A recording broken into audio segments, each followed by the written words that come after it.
जय हिंद दोस्तों, मैं Suman Patel lead mathematics YouTube channel पर आपका स्वागत करता हूं। आज से जो है हम घटना चक्र 2020 का जो है आपका ये भी डिस्कशन करेंगे। क्या कहते हैं, ज्योग्राफी का भी डिस्कशन करेंगे। ज्योग्राफी का वीडियो लगभग 12 बजे आ जाएगा आपका, और बायोलॉजी जो चल रहा है घटना चक्र का बायोलॉजी वो शाम में आपका 4 या 5 बजे के बीच में आएगा। ठीक है, तो चलिए देखते हैं। आज ज्योग्राफी का पहला टॉपिक स्टार्ट करेंगे भारत के भूगोल से, और भारत के भूगोल में पहला टॉपिक देखेंगे हम सामान्य परिचय। सामान्य परिचय, तो चलिए आगे देखते हैं कौन सा टॉपिक है। चलिए देखिए, इस सीरीज को अगर आप पूरा वीडियो देख लेंगे तो क्या होगा, कोई भी एग्जाम देंगे आप क्वेश्चन छूटने की चांस बहुत ही कम रहेगा, नहीं के बराबर छूटेगा। और इसका जैसे हम सामान्य परिचय बताएंगे तो इसमें जो हम क्षेत्रफल की दृष्टि से जैसे बताएंगे, पहला आज है क्षेत्रफल, तो इसको मैप पे भी हम दिखाएंगे कि मैप पे कौन कौन कहाँ है, तो दिमाग में आ जाएगा आपको कि कैसे कैसे करना है। ठीक है, और जो भी जैसे इसमें देखिए कुछ है कि पहले का एक टॉपिक दिया है तो उसको हम करंट से रिलेट करके पढ़ेंगे ज्योग्राफी को। ठीक है, तो आप लोग निरंतर बने रहें, ये सारे एग्जाम में आपको हेल्पफुल होगा। हम इसको बीपीएससी को ध्यान में रखते हुए, और बिहार दरोगा जो प्री का एग्जाम है दिसंबर जनवरी में, तो उसको हम ध्यान में रखते हुए इस दोनों टॉपिक ये सब क्या करना है, घटना चक्र स्टार्ट कर रहे हैं। ठीक है, तो आप लोग निरंतर चैनल पर बने रहें, और मेरा चैनल अगर अभी आप सब्सक्राइब नहीं किए हैं तो पहले वीडियो को देखिए, और अगर अच्छा लगे तो चैनल को सब्सक्राइब कीजिए और दोस्तों के बीच शेयर भी करें। ठीक है, तो चलिए देखते हैं कि पहला टॉपिक है सामान्य परिचय, भारत का सामान्य परिचय। और सामान्य परिचय में है क्षेत्रफल। ठीक है, क्षेत्रफल वाला भाग पढ़ेंगे हम।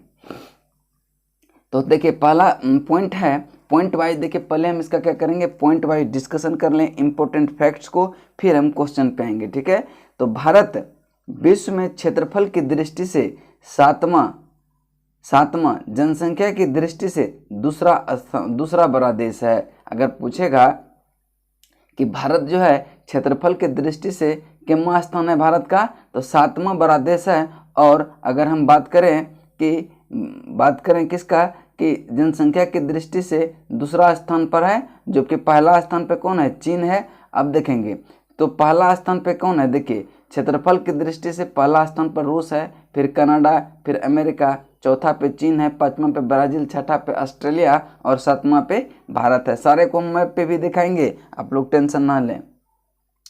आगे क्वेश्चन करता है कि भारत में वर्तमान में 29 राज्य एवं 7 केंद्र शासित राज्य हैं। देखिए नहीं, अब जो है ये चेंज हो गया डाटा, अब 28 राज्य, आप लोग नोट करना चाहते हैं तो नोट कर लेंगे, 28 राज्य और 8 केंद्र शासित प्रदेश हैं। ठीक है, भारत में वर्तमान में कितने राज्य हैं, 28 राज्य और 8 केंद्र शासित प्रदेश हैं। ठीक है, आगे बढ़ते हैं हम लोग, आगे बढ़ते हैं। इसका कुल क्षेत्रफल देखिए, भारत का कुल क्षेत्रफल 32,87,263 वर्ग किलोमीटर है। देखिए क्वेश्चन डायरेक्ट भी पूछता है कि भारत में कुल क्षेत्रफल कितना है भारत का, तो भारत का कुल क्षेत्रफल 32,87,263 किलोमीटर है, जो संसार के समस्त क्षेत्रफल के स्थलीय भाग का 2.4% है। ये भी क्वेश्चन पूछेगा कि संपूर्ण संसार का भारत का क्षेत्रफल कितने भाग पर है, तो 2.4% पर। ठीक है,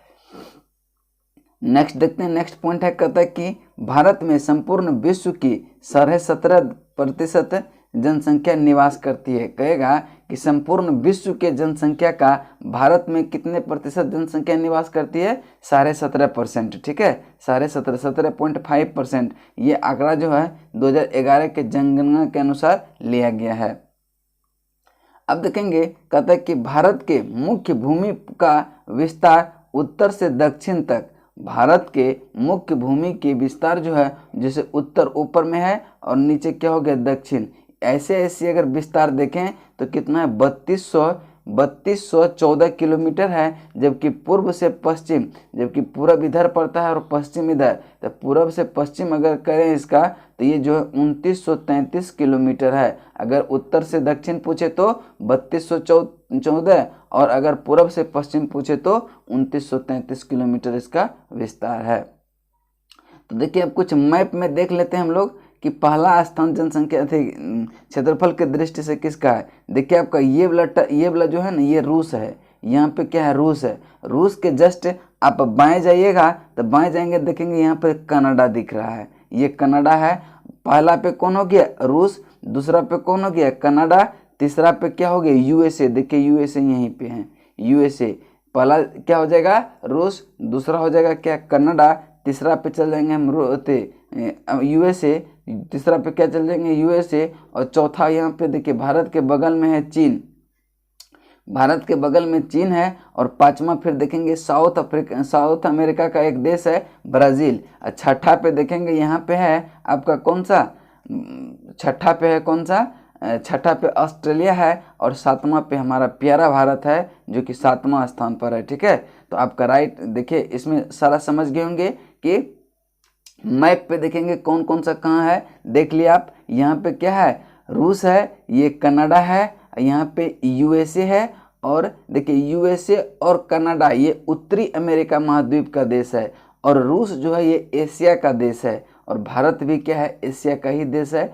चीन भी एशिया का ही देश है। और यहाँ ऑस्ट्रेलिया तो ऑस्ट्रेलिया महाद्वीप का है। और ब्राज़ील जो है ये दक्षिण अमेरिका का देश है। तो आप देखेंगे कि सबसे पहला स्थान जो जनसंख्या क्षेत्रफल के दृष्टि से है वो किसका है? वो रूस का है। दूसरा पे किसका है? कनाडा का है। तीसरा पे यूएसए का है। चौथा पे चीन का है। पांचवा ब्राज़ील। छठा जो है ऑस्ट्रेलिया। सातवां जो है आपका हमारा प्यारा भारत है। ठीक है, नेक्स्ट चलते हैं नेक्स्ट पॉइंट पे। कहता है कि भारत के कुल क्षेत्रफल 32,87,000 वर्ग किलोमीटर, 32,87,263 वर्ग किलोमीटर में गैर कानूनी ढंग से पाकिस्तान के कब्जे वाला कितना है? 78,114 वर्ग किलोमीटर। पाकिस्तान के कब्जे वाला क्षेत्र कितना है? 78,114 वर्ग किलोमीटर क्षेत्र पाकिस्तान द्वारा गैर कानूनी ढंग से चीन को दिया गया है। किसको दिया गया है? चीन को दिया गया है। और देखिए 5180 वर्ग किलोमीटर क्षेत्र गैर कानूनी ढंग से चीन के कब्जे में है। और 37,000 तो चीन के कब्जे वाला क्षेत्र कितना है? 37,555 वर्ग किलोमीटर शामिल है। ठीक है, 37,055। तो देखिए 78,114 किलोमीटर जो पाकिस्तान कब्जा किया हुआ है, 37,555 किलोमीटर वर्ग किलोमीटर जो है ये चीन कब्जा किए हुए है। और गैर कानूनी ढंग से पाकिस्तान ने जो है चीन को दिया है कितना? 5,180 वर्ग किलोमीटर। ठीक है, इस चीज़ को आप ध्यान में रखेंगे। अब देखिए 2001 की जनगणना के अनुसार भारत में लगभग देखिए 6,38,588 गांव था। लेकिन इसको हमको नहीं पढ़ना है। अब जब भी पूछेगा तो 11 वाला पूछेगा। तो 2011 के जनगणना के अंतिम आंकड़ों के अनुसार गांवों की संख्या कितना है? 6,40,932। 6,40,932। तो उम्मीद करते हैं यहाँ तक आपको समझ में आया होगा। अब हम लोग चलते हैं क्वेश्चन पे। क्वेश्चन पे चलते हैं। देखिए पहला नंबर क्वेश्चन क्या कर रहा है? पहला नंबर क्वेश्चन क्या कर रहा है? कहता निम्नलिखित कथन में कौन से भारत के बारे में सही है? सही उत्तर के चयन हेतु अधोलिखित कूट का उपयोग कीजिए। देखिए भारत विश्व का 5वां बड़ा देश है। अभी बताए थे भारत जो है विश्व का कितना बड़ा देश है? अगर पूछे कि क्षेत्रफल से तो ये जो है 7वां बड़ा देश है। और जनसंख्या की दृष्टि से पूछे तो दूसरा बड़ा देश है। जनसंख्या की दृष्टि से पहला कौन सा है? पहला चीन है, दूसरा भारत है। अब देखिए ये कथन तो गलत हो गया आपका। दूसरा है यह स्थल मंडल के कुल क्षेत्रफल का 2.4% 2.4% भाग क्या है? 2.4% भाग पर स्थित है। यानी कि भारत जो है कुल क्षेत्रफल का यानी पूरा विश्व के कुल क्षेत्रफल का 2/4% पर अवस्थित है। यानी ये कथन क्या हो गया आपका? सही हो गया। चलिए आगे कथन देखते हैं।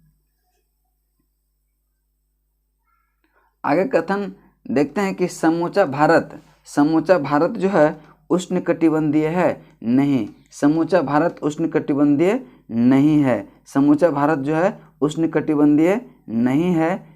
तो आगे चलते हैं, देखते हैं। कहता है कि 82.5 डिग्री पूर्वी देशांतर का उपयोग भारतीय मानक समय को निर्धारित करने के लिए किया जाता है। सही बात है। 82.5 डिग्री जो है ये जो है पूर्वी देशांतर का उपयोग जो है भारत मानक निर्धारित करने के लिए किया जाता है। यानी कि 2 और 4 कथन आपका क्या हो गया, सही हो गया। तो इसका राइट आंसर होगा 2 और 4। तो ऑप्शन नंबर कौन सा है, ऑप्शन नंबर डी में है ना 2 और 4, तो ऑप्शन डी आपका राइट आंसर हो जाएगा। नेक्स्ट देखिए इसका व्याख्या हम भी देख लेते हैं। कहता है कि भारत विश्व का कौन सा बड़ा देश है, 7वां बड़ा देश है। संपूर्ण भारत का अक्षांशीय विस्तार 6 डिग्री 45 मिनट से 37 डिग्री 6 मिनट उत्तरी अक्षांश के मध्य स्थित है। जब ये क्या लेते हैं, अंडमान निकोबार को भी लेते हैं, तो 6 डिग्री 45 मिनट से लेकर 37 डिग्री 6 मिनट उत्तरी अक्षांश के मध्य अवस्थित है। जबकि उष्ण कटिबंधीय क्षेत्र 23.5 डिग्री उत्तरी अक्षांश एवं दक्षिणी अक्षांश के मध्य है। अतः कथन 1 और 3 क्या हो गया, गलत हो गया। भारत स्थल मंडल के कुल क्षेत्रफल का, भारत जो है स्थल मंडल के कुल क्षेत्रफल का 2.4% अधिकृत किए हुए है। इसका मतलब है कि ये कथन आपका क्या हो गया, सही हो गया। ये कथन क्या हो गया, सही हो गया। तो आगे कर एवं 82.5 डिग्री पूर्वी देशांतर का उपयोग करके भारतीय मानक निर्धारित करने के लिए किया जाता है। यानी कि आपका 4 भी कथन सही हो गया, इन 2 और 4 सही हो गया। नेक्स्ट क्वेश्चन चलते हैं क्वेश्चन नंबर 2 पे। चलिए क्वेश्चन नंबर 2 देखते हैं क्या है। 2 नंबर क्वेश्चन है, कहता है कि क्षेत्रफल की दृष्टि से भारत का विश्व के देशों में कौन सा स्थान है। तभी हम बताए थे कि 7वां स्थान है। नेक्स्ट क्वेश्चन चलते हैं क्वेश्चन नंबर 3 पे है कि भारत का आकार विश्व का कितना मध्य है, तो 7वां सबसे बड़ा देश है। इसका right answer option number C हो जाएगा। देखिए जो भी डिटेल पढ़े हैं उसको एकदम बिल्कुल आसान लग रहा होगा सारा क्वेश्चन। भारत का क्षेत्रफल संसार के क्षेत्रफल का कितना है, 2.4%, परंतु इसकी संपूर्ण जनसंख्या का कितना है, 17.5% है। 17.5% जो कि संपूर्ण, देखिए अगर ऑप्शन में लगभग में है, नहीं है कोई ऑप्शन, तो इसको हम मार सकते हैं, ठीक है। 17.5 मार सकते हैं, 17, ठीक है। तो आप याद रखेंगे लेकिन कि 17.5% होता है।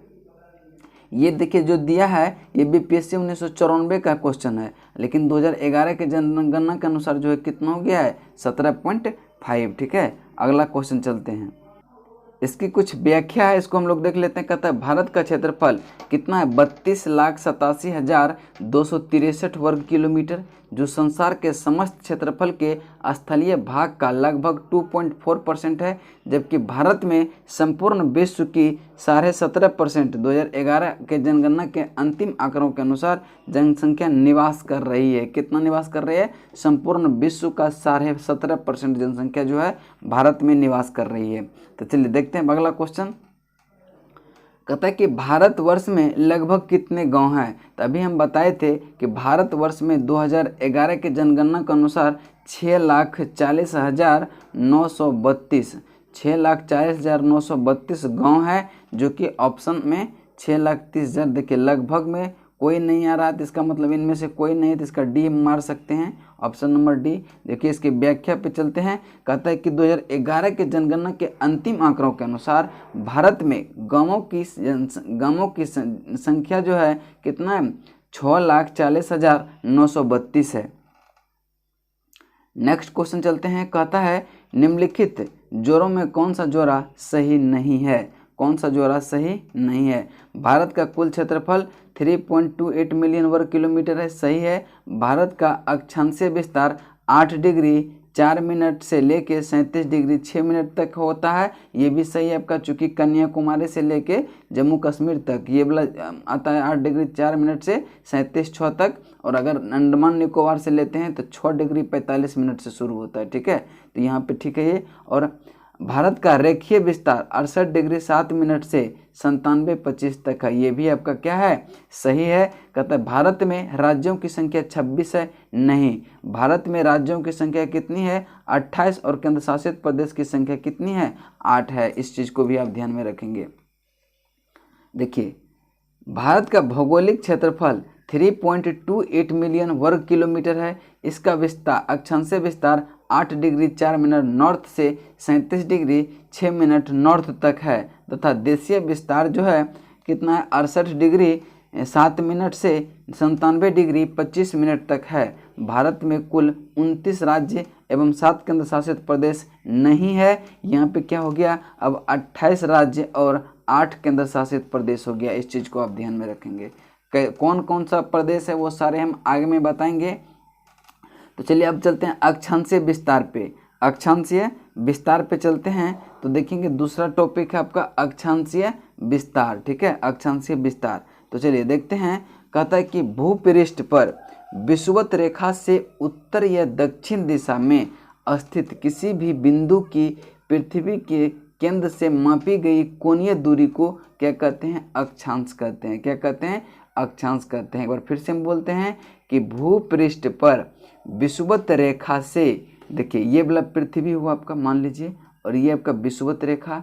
कहता है इसके उत्तर में इधर मापिए या फिर इधर मापिए, उत्तर या दक्षिण दिशा में स्थित किसी बिंदु की पृथ्वी केंद्र से मापी गई दूरी, जैसे ये वाला पॉइंट लेते हैं, ये फिर ये वाला लेते हैं, ये सब क्या है आपका, यही क्या कहलाती है, अक्षांश कहलाती है। क्या कहलाती है, अक्षांश कहलाती है। यही अब जब ये पॉइंट आपका उत्तरी अक्षांश हो गया और ये पॉइंट भी उत्तरी अक्षांश हो गया, पॉइंट हम दोनों पॉइंट को जब मिला देते हैं इसी को क्या कहते हैं, अक्षांश रेखा कहते हैं। क्या कहते हैं, अक्षांश रेखा कहते हैं। अब देखिए अक्षांश रेखा वह काल्पनिक रेखाएं हैं जो होती है जो पृथ्वी के चारों ओर पूरब से पश्चिम दिशा में विषुवत रेखा के समानांतर खींचे जाते हैं। क्या होते हैं, विषुवत रेखा के समानांतर खींचे जाते हैं। तो इसके समानांतर यही ना हुआ, ये सब क्या है, अक्षांश रेखा है। ठीक है, अक्षांश रेखा है।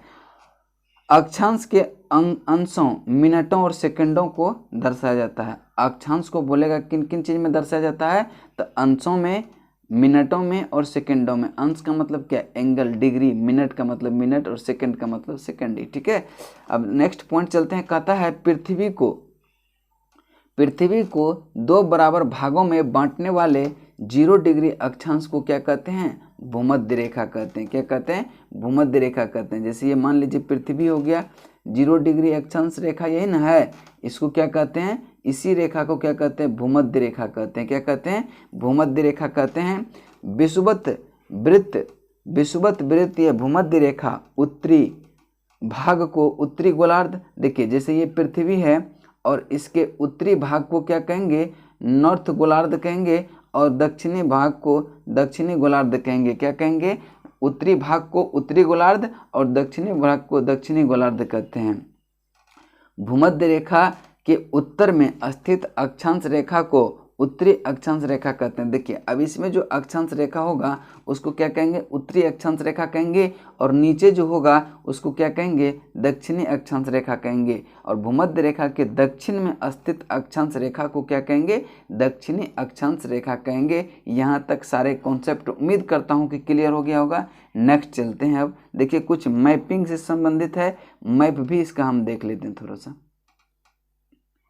देखिए अभी तो हम बताए थे, यही देखिए ये वाला जो आपका मान लीजिए कि पृथ्वी है, ये क्या है आपका, पृथ्वी है। अब देखिए ये 0 डिग्री है, इसको क्या कहते हैं, 0 डिग्री को क्या कहते, 0 डिग्री अक्षांश रेखा को क्या कहते हैं, भूमध्य रेखा कहते हैं।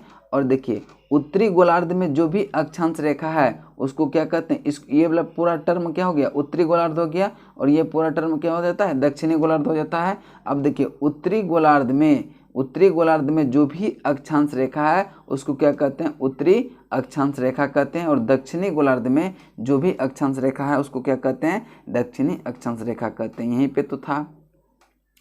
अब देखिए यहाँ पे देखिए प्रधान या म्योत्तर रेखा 0 डिग्री से खिंचाया जाता है, और ये ग्रीनविच रेखा भी कहते हैं। इसको क्या कहते हैं, ग्रीनविच कहते हैं। और इसको देखिए एक पूरा, अब देखिए उसमें जो देख रहे थे अक्षांश रेखा में वो क्या नॉर्थ और साउथ देख रहे थे, लेकिन प्रधान रेखा में क्या करेंगे हम, प्रधान या म्योत्तर रेखा में एक ईस्ट देखेंगे। ये आपका पूर्व का भाग हो गया, और ये आपका क्या हो गया, पश्चिम का भाग हो गया, वेस्ट का भाग हो गया। तो इसको कहते हैं पश्चिमी देशांतर रेखाएं, और इसको कहते हैं पूर्वी देशांतर रेखाएं। अब देखिए आगे में हम लोग चलते हैं, आगे पॉइंट में देखिए क्या क्या कह रहा है।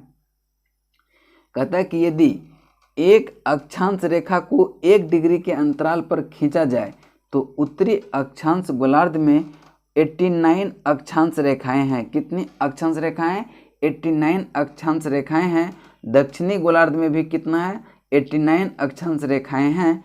इस प्रकार विषुवत वृत्त को लेकर अक्षांश रेखाओं की कुल संख्या जो हो जाएगी वो कितना हो जाएगी 189 हो जाएगी। 189 देखिए कैसे होगा कि ये जैसे विषुवत रेखा हो गया, विषुवत रेखा ये 0 डिग्री हो गया, ऊपर में कितना 89 हो जाएगा और नीचे में भी कितना होगा 89 और प्लस 1, तो ये भी तो अक्षांश रेखा ही कहलाता है। तो 89 + 89 + 1 तो क्या हो जाएगा 179। अगर पूछेगा अक्षांश रेखाओं की संख्या कितनी है तो कितना हो जाएगा 179 जो है अक्षांश रेखा की संख्या होगा। और पूछेगा कि अक्षांशों की संख्या कितना है तो अक्षांशों की संख्या कितना 1 पॉइंट से लेके कितना 180 तक, इसका मतलब अक्षांशों की संख्या कितना हो जाती है 180 हो जाती है, लेकिन अक्षांश रेखा की संख्या कितना होगा 179 होता है। अब देखेंगे इस चीज़ को भी ध्यान में रखेंगे, ये भी क्वेश्चन पूछता है कि दो समानांतर अक्षांश रेखाओं के मध्य की दूरी जो है कितनी होती है 111 किलोमीटर होती है। कितनी होती है 111 किलोमीटर होती है। दो समानांतर अक्षांश रेखाओं के मध्य की दूरी कितनी होती है 111 किलोमीटर होती है। नेक्स्ट पॉइंट चलते हैं, कहता है भूमध्य भूपृष्ठ पर उत्तरी ध्रुव एवं दक्षिणी ध्रुव को मिलाने वाली काल्पनिक रेखा को 2 बराबर भागों में बांटती है, यही जो है प्रधान याम्योत्तर रेखा कहलाती है। देखिए ये जो है आपका एक पृथ्वी हो गया, मान लीजिए ये मान लीजिए कि आपका उत्तरी ध्रुव हो गया और ये आपका क्या हो गया दक्षिणी ध्रुव हो गया। कहता है कि उत्तरी ध्रुव और दक्षिणी ध्रुव को मिलाने वाली रेखा जो कि पृथ्वी को 2 बराबर भाग में बांटती है उसी को क्या कहते हैं प्रधान याम्योत्तर रेखा कहते हैं। ग्रीनविच मीन टाइम रेखा भी कहते हैं इसको। और यह रेखा लंदन के ग्रीनविच से गुजरती है। कहाँ से गुजरती है लंदन के ग्रीनविच से गुजरती है। यह प्रधान याम्योत्तर रेखा 0 डिग्री देशांतर भी कहा जाता है। इसको क्या कहते हैं 0 डिग्री देशांतर भी कहा जाता है या 0 डिग्री देशांतर भी कहा जाता है। कहता है कि प्रधान याम्योत्तर के पूर्व एवं पश्चिम में उत्तरी ध्रुव एवं दक्षिणी ध्रुव को मिलाने वाली काल्पनिक रेखा को देशांतर रेखा कहते हैं। देखिए उत्तरी ध्रुव और दक्षिणी ध्रुव को मिलाने वाली रेखा को क्या कहेंगे, उसी को देशांतर रेखा भी कहते हैं। देशांतर रेखा समानांतर नहीं होते हैं, लेकिन अक्षांश रेखा क्या होती है समानांतर रेखा होती है। ठीक है, ध्रुवों से विषुवत रेखा की ओर बढ़ने पर ध्रुवों से विषुवत रेखा की ओर बढ़ने पर देशांतर रेखाओं के मध्य की दूरी बढ़ती है। देखिए ये पृथ्वी हो गया आपका, ठीक है, ये पृथ्वी हो गया, ये आपका क्या हो गया भूमध्य रेखा हो गया और ये क्या हो गया आपका काल्पनिक रेखा हो गया। ये क्या हो जाए याम्योत्तर 0 डिग्री देशांतर रेखा कहते हैं। अब देखिए कहता है कि उत्तरी ध्रुव एवं दक्षिणी ध्रुव को मिलाने वाली रेखा को देशांतर रेखा कहते हैं। अब देखिए ध्रुवों से विषुवत रेखा की ओर बढ़ने पर, अगर हम ध्रुव से विषुवत रेखा की ओर बढ़ते हैं तो क्या होता है मेरा डिस्टेंस जो है ये क्या होता है बढ़ती जाती है। क्या होता है बढ़ती जाती है। देखिए यहाँ पॉइंट से स्टार्ट किए ऐसे करके जाना पड़ रहा है, इसका मतलब है कि ये वाला दूरी क्या होगा यहाँ पे मैक्सिमम दूरी होगा।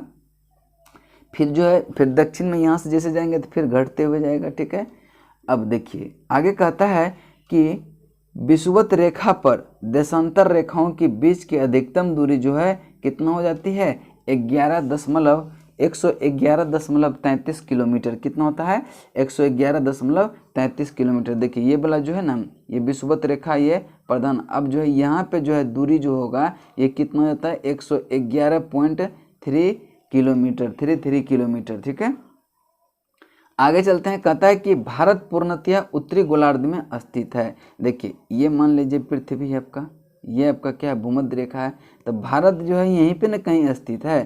तो भारत जो है उत्तरी गोलार्ध में स्थित है। भारत जो है किस गोलार्ध में स्थित है उत्तरी गोलार्ध में स्थित है। इसकी मुख्य भूमि जो है 8 डिग्री 4 मिनट और 37 डिग्री 6 मिनट उत्तरी अक्षांश एवं 68 डिग्री 7 मिनट। देखिए यहाँ से तो अब क्या हो गया ये देशांतर के पूर्वी देशांतर में है, ये तो पूर्वी देशांतर में हो जाएगा।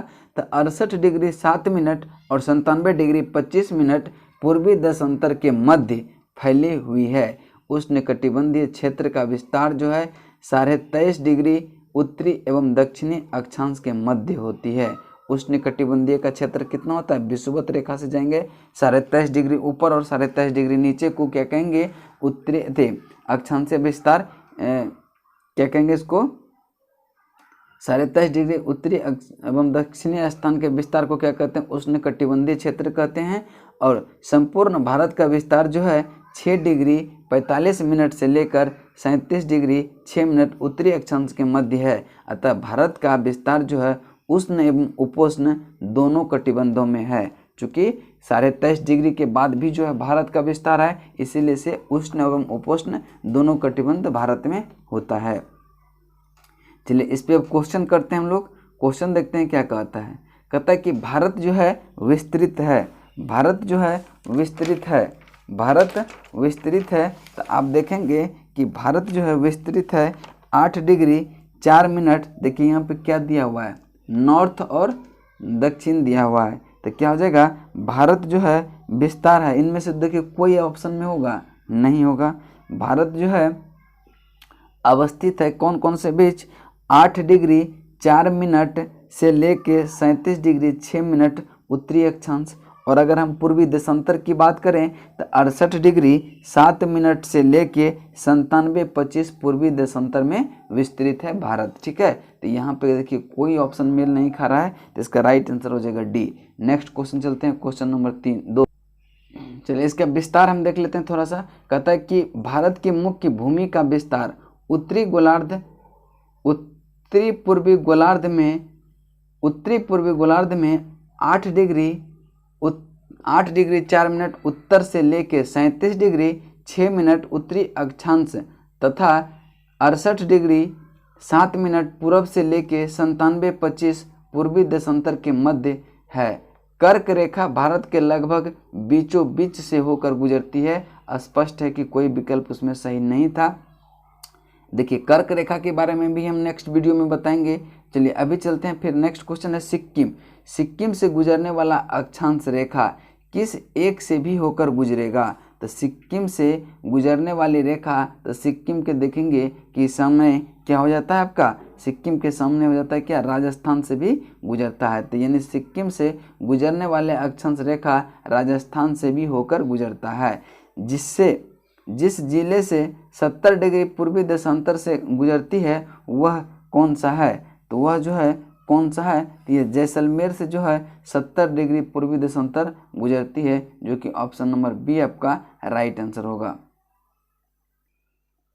चलिए अब हम नेक्स्ट वीडियो में फिर लेके आएंगे भारत एवं कर्क रेखा। चलिए तब तक के लिए जय हिंद जय भारत। फिर नेक्स्ट वीडियो लेके आएंगे। चलिए बाय।